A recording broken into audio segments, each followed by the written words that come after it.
Well, I think the greatest challenge facing both parties is change.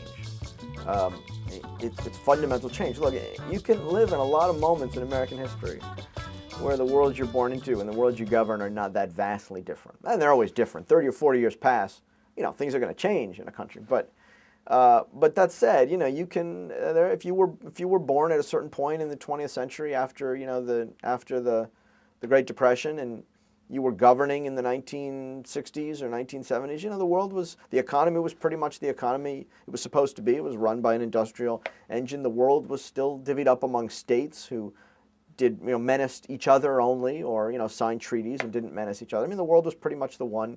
You had telephones and you had television. You had nicer televisions and you had cable TV, but people were still communicating with one another in much the same way, and they were still posting letters by hand and sending them in a mailbox.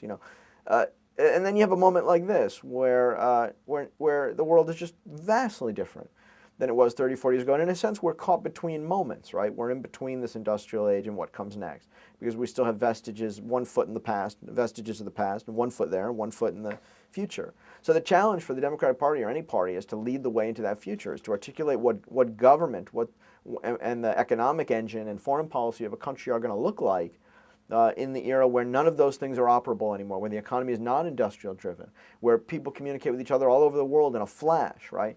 Where people expect to have options and choices in their lives, where the threats that affect the world are not necessarily states to states, but a bunch of people who can communicate on the internet and do a great deal more damage than a general in some country can. This is a whole new landscape, and I'm coming around to the view that it's too much to ask. It's just too much to ask of a generation born into a different world to govern in this one. I think the baby boom generation has done what it can.